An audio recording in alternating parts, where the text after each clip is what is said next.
मुख्यमंत्री डॉक्टर हिमंत बिश्व शर्मा बिथाङा आसामखौ जौगासार आसाम खालामनायनि मोनसे थांखि बिथांहा दङ आरो फैयै दिनैहाय बोसोरनै फैबाय मुख्यमंत्री बिथांनि दैदेननायाव जोंनि मित्रजोटनि जे सरकार आरो बे बिथांनि सरकारनि समाव जोंनि हान्थामेलानि जे राहाफोर लामा दालां बान्दो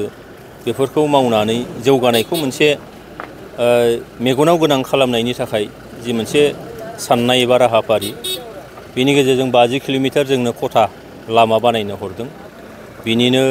मोनथाम लामा दिनैनि सिमा समस्तियाव बेखेवनाय जाबाय जोंनि गार्जेन मिनिस्टार आरो मित्र मन्त्रि इउजि ब्रह्म बिथाङा फैनानै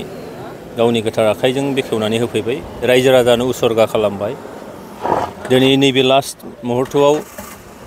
बेनि सिमायावनो थानाय फाथाबारिनि सिङाव थानाय हाख्ला बाजारनिफ्राय लानानै ओरैहाय सानजा खोलाजों गासै 2 किल'मिटार 900 मिटार लामा सीसी ब्लकनि जागोन बेखौ बेखेवनाय जाबाय आं मिजिं खालामदों जे चिरां जिल्लायाव गोबां बेबादि लामाफोर बानायनांगौ दङ दालांफोर बानायनांगौ दङ दंफां दालांखौ फाखायाव कनभार्ट खालामनांगौ दङ बे हाबाफारिफ्रा दिनै निश्चय सोलिगोन आरो नोंथांमोननि सिगां जों फोरमायनो मोननानै गोजोननाय मोनगोन जे देग्लाय दंफां दालांखौ फाखायाव कनभार्ट खालामनो थाखाय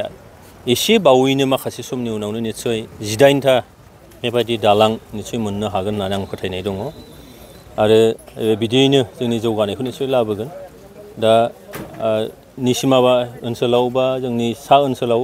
गोबां लामा दालांफोर बानायनांगौ आरो दंबावो बिनिनो देग्लाय 50 किल'मिटार जिथु मोनबायबा देग्लाय आरोबाव जोङो 23-24 फाइनान्सियेल इयाराव आरोबाव 50 किल'मिटार लामा जों मोनबावगोन दालां जों बानायबावगोन बेजों आसा खालामदों फैगौ मुख्यमंत्रिनि सिमां जे 2022 मायथाइनि समनि गेजेराव जायफोर इनफ्रास्ट्राक्चारफोर बानायनांगौ दङ बे इनफ्रास्ट्राक्चारफ्रा प्राय बांसिन जौखोन्दोआनो 100नि बांसिन जौखोन्दोआनो मावफुंजागोन आरो बेजों जोंनि जौगानाया नुसारनाय रोखोम जागोन होननानै आं फोथायनाय दं। नोंथाङा सानाय सुनाय बेरामनि जेंनायाव दं नामा? जुदि नोंथाङा देहायाव सानाय सुनायजों भुगिनांगासिनो अब्ला नोंथांनि थाखाय गोजोनथाव खौरां नोंथांनि थाखाय दं एसआइ निउर' थेरापि सेन्टार बे थेरापि सेन्टाराव नोंथाङा गोरलैयैनो सानाय सुनाय बेरामखौ फाहामथाय लानो हागोन ট্ৰিটমেণ্ট পাইছোঁ লগে লগে মোৰ মানে শৰীৰটো মানে একদম ফ্ৰী হৈ গৈছে খোজ কঢ়াত খুব অসুবিধা আছিলে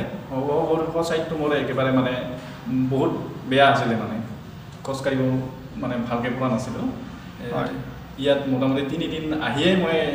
ভালকৈ খোজ কাঢ়িব পৰা হৈছোঁ सिं सानाय आफादावरि सानाय मोदोम जरा सानाय आइजोफोरनि जेंना खर' सानाय बायदि बायदि बेरामखौ बे सेन्टाराव फाहामनाय जायो एसआइ निउर' थेरापि सेन्टारा चिरांनि बेंटल सापागुरियाव दं बे सेन्टाराव थानानैबो फाहामथाय लानो हानायनि सुबिदा दं